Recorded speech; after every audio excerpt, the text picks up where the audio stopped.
artistes de Côte d'Ivoire, du Nord, de l'Ouest, de l'Est, du Centre et du Sud, je vous salue. Nous allons parler de votre fêtière qui est en souffrance. Nous sommes venus pour faire une déclaration. De quoi s'agit-il?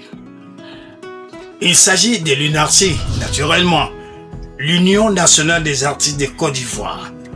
C'est une organisation créée pour fédérer tous les artistes ivoiriens autour d'un intérêt commun, lequel? La défense des droits, la solidarité, la promotion des métiers des arts et de la culture. C'est quoi l'UNARTI? Et l'UNARTI est né quand? L'UNARTI a officiellement vu le jour le 10 août 2006 à Cocody Anglais, nous sommes à Abidjan.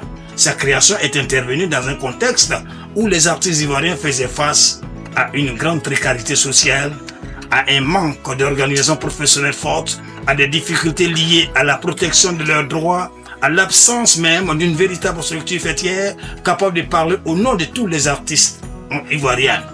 L'idée était donc de mettre en place une union nationale capable de faire quoi? À ce niveau-là aussi, c'est défendre les intérêts matériels et moraux des artistes, être un interlocuteur des pouvoirs publics, promouvoir les arts et la culture ivoirienne, favoriser l'entraide et la solidarité entre artistes, professionnaliser davantage le secteur culturel ivoirien. Les membres fondateurs, qui sont-ils?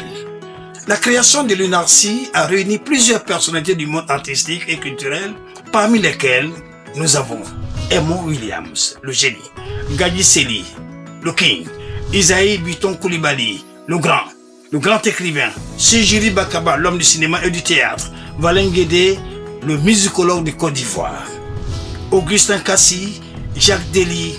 Les membres d'honneur étaient Bernard Dadier, Zali Zaourou, Léonard Groguier, Bienvenue Neba, Thérèse Taba et bien d'autres sommités. Ces figures voulaient créer une organisation fêtière ouverte à toutes les disciplines artistiques. À sa création, l'UNARTI est présidée par Gadji Sely, qui dirigera l'organisation jusqu'en 2011. Son départ du pays à la suite de la crise post-électorale ivoirienne ouvrira une nouvelle phase dans la vie de l'Union. Par la suite, Ken Adamo a assuré l'intérim du président statutaire en lieu et place de Jacques Dely, premier vice-président qui, selon les textes, devait assurer cet intérim. Ken Adamo, alors trésorier de l'Union, se fera élire à la tête de l'organisation. Il est donc le président de l'Union depuis 2011, soit 15 ans. Je dis bien 15 ans.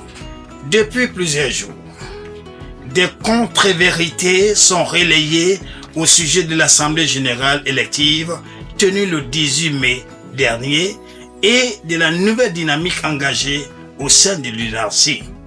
Face à la confusion entretenue volontairement autour de cette question, le comité ad hoc tient à rétablir les faits avec clarté et responsabilité. Depuis 15 ans, le président sortant dirige l'UNARTI sans véritable fonctionnement démocratique ni transparence dans la gestion de notre organisation commune. Durant toute cette période, 2 assemblées ont été organisées en 2013 et en 2019, soit 6 ans après sa première élection. Depuis lors, plus aucune assemblée générale ordinaire ou élective n'a été convoquée malgré les obligations statutaires. L'article 15.3 des statuts dispose que le président de l'UNARTI est élu pour un mandat de 5 ans, renouvelable une fois, soit un maximum de 10 années consécutives. En refusant systématiquement d'organiser des assemblées générales électives et à échéance régulière, le président sortant s'est lui-même placé dans une situation de forclusion, en demeurant au pouvoir au-delà de la durée statutairement autorisée. Nul ne peut durablement confisquer une organisation syndicale ou professionnelle au mépris des textes qui la régissent. Par ailleurs, l'article 19 des statuts prévoit explicitement que les 2/3 des membres peuvent convoquer une assemblée générale en cas de refus ou de défaillance du président à convoquer les réunions statutaires requises.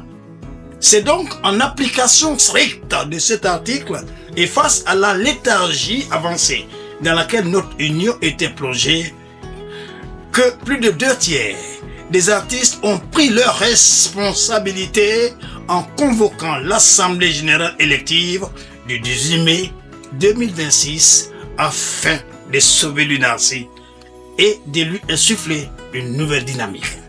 Cette Assemblée générale souveraine a adopté de nouveaux textes conformes à l'ordonnance numéro 2024-368 du 12 juin 2024 relative aux organisations de la société civile, ordonnance à laquelle les associations ivoiriennes sont désormais soumises.